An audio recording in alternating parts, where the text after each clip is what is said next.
Let me set the stage for you. After seeing initial success through card games like Digimon, Dragon Ball Super, and One Piece, Bandai expanded into the card game market with a flood of moves to attempt to take out the competition. They launched Battle Spirit Saga with a $1 million prize pool in the West as an attempt to take the competitive scene away from games like Magic the Gathering and Yu-Gi-Oh! They launched Union Arena, an anime crossover game, to pressure their rival Bushiroad's biggest moneymaker, Weischwarz, even poaching its best-selling IPs. Bandai is still keeping up the pressure with their new game based around Gundam, eating into as much of that market cap as possible. It's on top of these successes and failures that Bandai has decided to try their biggest gambit yet. To solidify their most successful game, One Piece, from a flash-in-the-pan success to an industry staple like the big three card games in both the East and the West. To do this, they've announced two things on top of their ever-expanding product line and new market pushes. They're merging the Eastern and Western formats and implementing a very controversial set rotation. Two long-term policies that, if successful, would set the game up as a permanent market force, something unseen since the initial stabilization of card games in the 90s.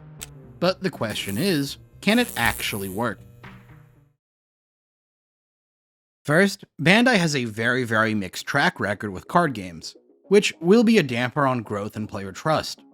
Second, One Piece is far from a perfect game and has some core issues that must be resolved or it will hurt the game long term. And third, set rotation, despite its benefits, has a long track record of killing games. The big picture of Bandai's other games is one I want to focus on first, since it informs how Bandai and players are likely to act.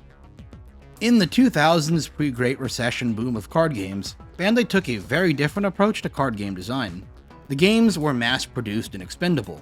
I don't have an exact number, but it's somewhere between 25 to 30 different games published under the Bandai umbrella. While there are some all-time classics like Naruto and Zatch, most of these games were 1 to 2 set rides, taking advantage of a newfound collector's market. Power creep was through the moon, pull rates were abysmal, and card art was very low quality, or just screenshots, even including early iterations of some of today's biggest names like Digimon, Dragon Ball, Gundam, and even One Piece. It's from this era and design philosophy that we have a majority of the bad practices in the TCG industry defined. Players learn to look for cheaping out on art, waiting for a certain number of sets to invest that all into a game, and maybe just avoiding licensed games entirely. Point is, it gave Bandai a remarkably bad reputation, one that dogs them still today.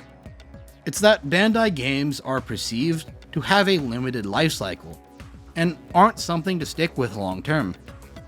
After the market crashes and this era moves on, Bandai would get a lot more selective with what they release, focusing on just the biggest names like Gundam, and its first modern successes, Dragon Ball Super in 2017 and Digimon in 2021.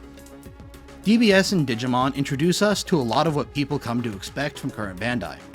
A modernized and fun-to-open box system, fun and innovative game design, collector-friendly chase cards, a massive boom in player numbers, sold-out events, scalping being baked into the experience, iffy power creep going from set to set, expensive and impossible to obtain promos, declining casual player numbers, more power creep, hard to keep up with game design, desperate moves from Bandai to attain players, and finally a life support design, followed by a pivot into a new game. It's the so-called modern Bandai lifecycle. Massive initial success, followed by bad management design, into life support. While these aren't dead games, Digimon is kicking pretty strongly and DBS is not technically dead. In the eyes of the average player, these games are failures that have actively burned them or people they know. Players saw Dragon Ball being replaced by Digimon, being replaced by One Piece, and once again, Bandai games are viewed as mass-produced and expendable. You can see why this reputation hasn't gone away when modern-era Bandai is currently supporting 7 different games. Dragon Ball Masters, Digimon, One Piece, Battle Spirit Saga, Dragon Ball Fusion World, Union Arena, and Gundam. These games all have similar mechanics, similar tournament systems, and similar box structures, so they really do tend to blend together in the eyes of the general market. Like, they really do compete with themselves on local game store shelves, even if these games do receive a lot more love than the 2000s era. Technically speaking, the only modern Bandai game we've fully lost is Battle Spirit Saga. Definitely the worst handled of their games, but look at other videos for that. Bandai's current roster is all solid picks, but to be honest, I don't think Bandai is able to adequately support each game. They're much too split on resources, and it leaves minor errors to harm these games' playability and perception. Union Arena, for example, has mulligan issues, a boring on-release meta, a lot of rule uncertainty early on, and bad box design. These, alongside other problems, definitely caused the massive falloff the game initially had, leaving only massive IPs to help UA fight for survival. Which, UA is still going, but it's not nearly as big as it could have been if Bandai had locked in. I mentioned it in the intro, but each game is very targeted to strengthen Bandai's market position. Dragon Ball Super and Digimon were safe, nostalgic re-entries into the market to get a feel for things. One Piece was an experimental push into how far they could take licensed games, and a backup plan for the first two. Really, One Piece went over way too well for Bandai's expectations, as we can see from the complete failure to have product ready on release and later on, as well as the heavy use of screenshots early on. Battle Spirits and Union Arena are targeted at knocking away competitors and building sustainable market games. A first-party IP which is evergreen, and a crossover pile-up that prints infinite collectors' money, respectively. Lastly, Gundam and Dragon Ball Fusion World are market cap eaters. There could be more with Gundam, maybe a sneaky backup for One Piece, but honestly I can't tell you that until it's out and I've really gotten a chance to play it. Bandai's release system for that is kind of awful, and it's definitely ignoring the general market audience and focusing just on collectors, which is going to backfire a little bit. Hopefully the hype for the game can spread outside of that, but you're competing with One Piece. Good job. And that's really the general situation. Bandai's got too many games. The games cloud the market and put pressure on other companies and consumers. And Bandai wants to grow to be the new market giant, so they're pushing One Piece like crazy. This push can work, and it's been very successful so far, being a consistent third and fourth in sales.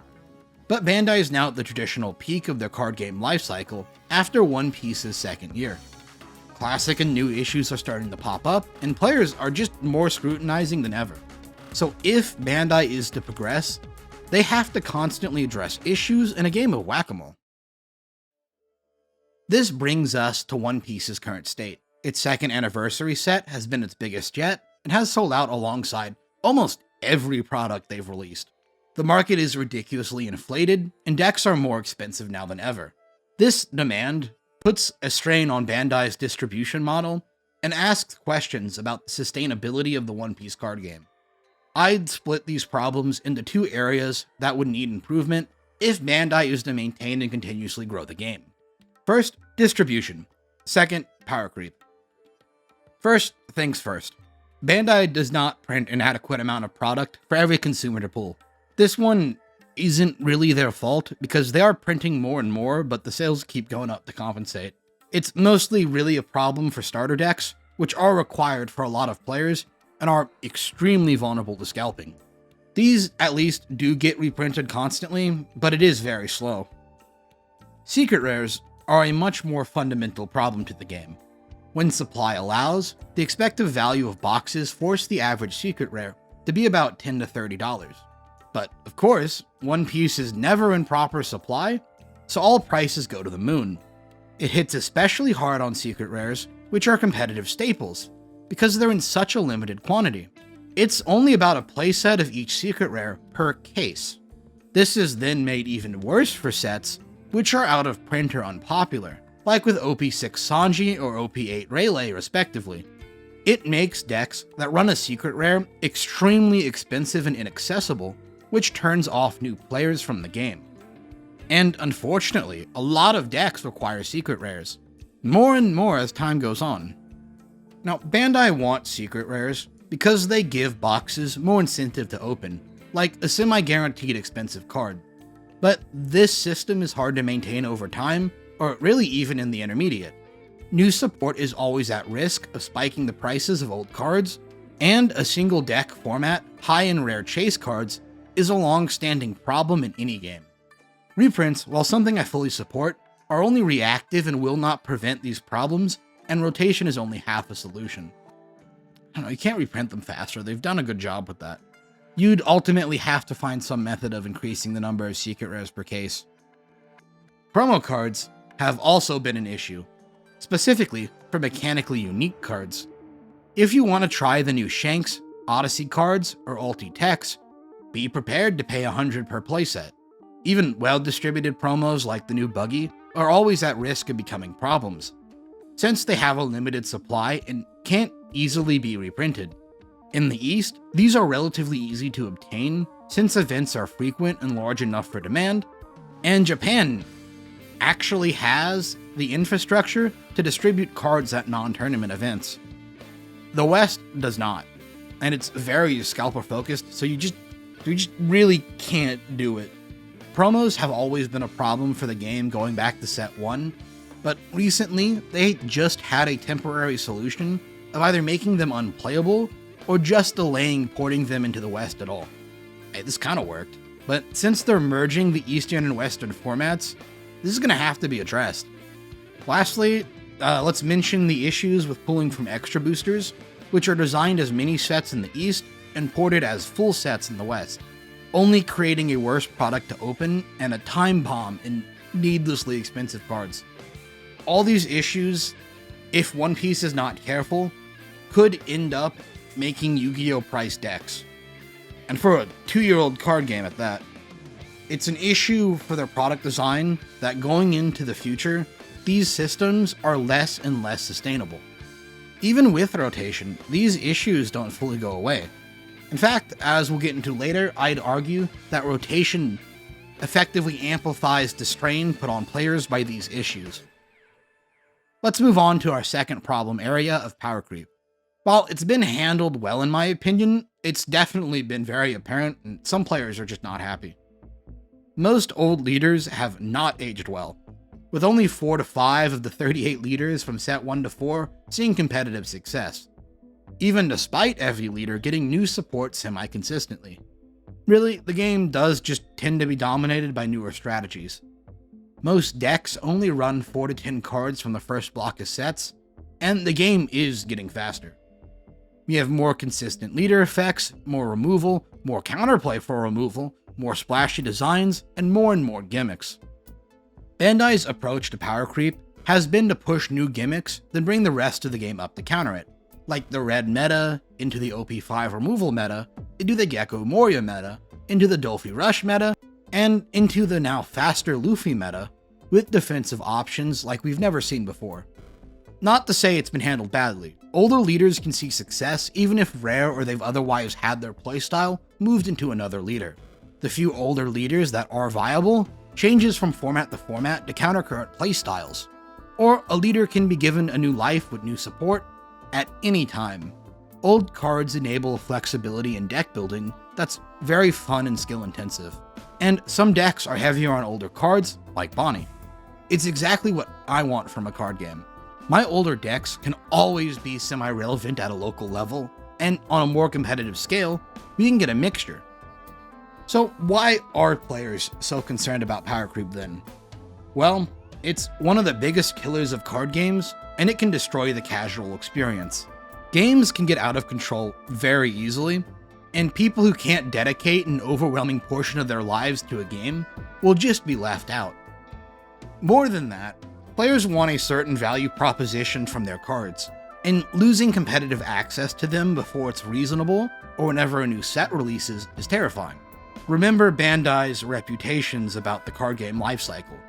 Good or bad, people are reasonably terrified. It does not take a lot for a card game to go off the rails, even if One Piece has done exceptionally well to be as balanced as it is. So after all that, you might say, well, set rotation makes a lot of sense then to solve some of One Piece's problems. Well, yes and no.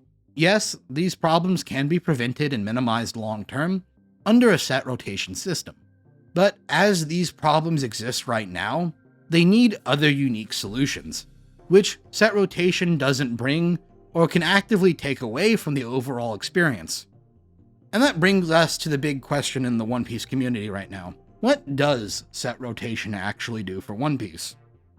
In One Piece's case, they're rotating by moderately sized sets of 4 every year, starting in 2026, with an additional expanded format for old cards. It's unknown right now the level of support this older format will receive. Older cards can be reprinted into newer sets, and older artworks of reprints can be used. It's a fairly standard rotation, all things considered. Let's go over the good and then the bad. Generally speaking, rotation is much better for brand new players and long-term health. It limits complexity, prevents unintended combos, and it simplifies the number of products that you need to open. This tracks with Bandai's target market of a more middle ground and newer type of TCG player. Plus, based on what I've read from Bandai's recent ban list reasonings, they seem to be very worried about dealing with designing cards around generic staples and dealing with designing cards as better versions of previous threats, such as with Kingdom Come and Gecko Moria respectively. So rotation can put a cap on how much balancing needs to be done. But it does come at the expense of established players with large collections, fan favorite strategies, and at players who like the increased complexity and wide deck building. It also makes it very odd for decks to receive new support in later sets on a much shorter time limit. Niche options like the Kinemon Limbs, Iceberg Searcher, or Garp will have a time period of being flat unusable options post-rotation. Well, unless Bandai is just going to repeatedly print the same leaders and options in the same colors over and over again, which kind of defeats one of the points of set rotation. And the biggest issue is that set rotation is not a guaranteed solution to power creep nor price, since these issues just come from a different fundamental aspect of the game. Personally, I dislike set rotation, because I enjoy less popular and forgotten strategies in every game I play. I'm a deck builder, and this is going to hurt me.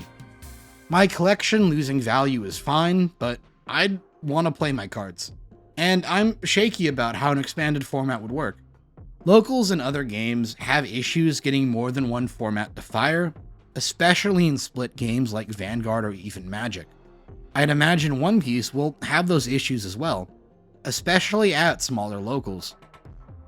Now, I would be very hypocritical to not like a company like Bandai thinking about the long-term health of their game. And sure, I'm happy they're taking any solution. It's overall a pretty good positive, but I'd still prefer a tightly managed eternal format as the lead over a set rotation. So enough about me. What will the general market think? Well, it goes back to that reputation Bandai has created for themselves.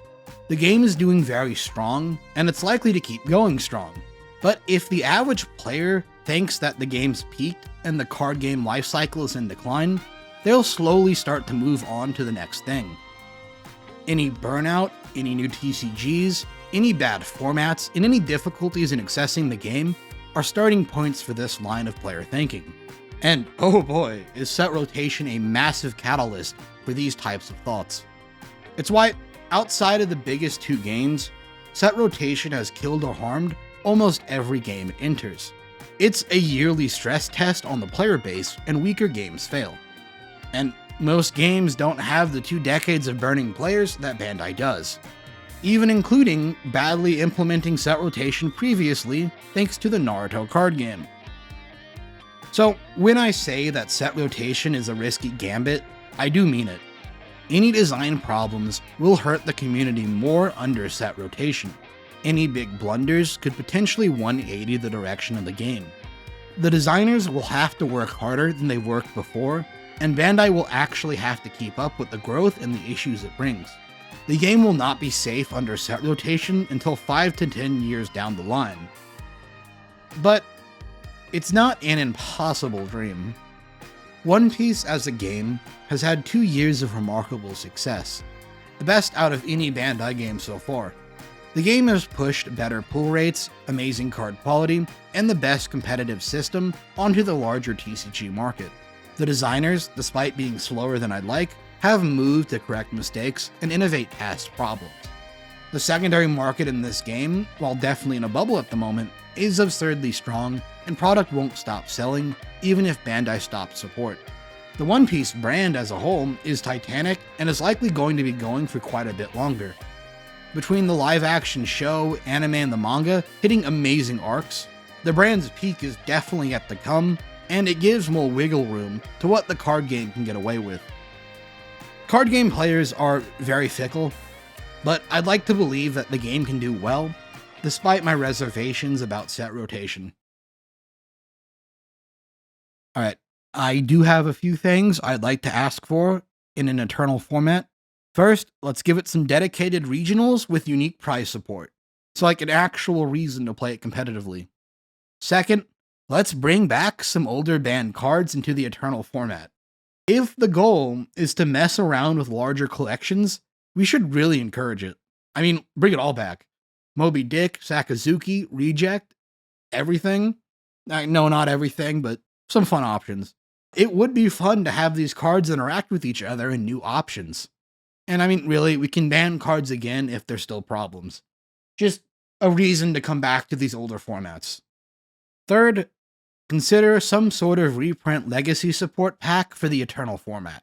Not immediately, of course, but a few years down the line, I demand random Ivankov support that functions in a complex, diverse, and high interaction format.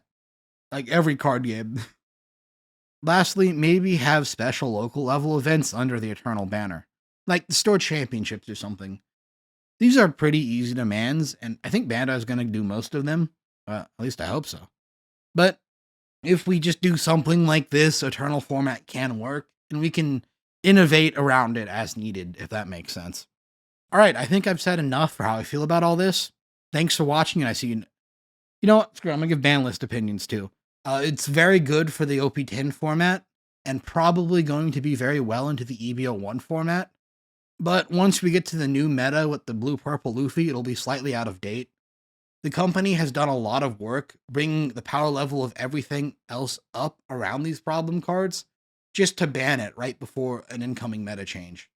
So it feels kind of interesting, but the OP10 format as a whole is very good, and it's been very fun with everything I've played. Alright, now I've said enough about how I feel for all of this. Thanks for watching, and I'll see you next time.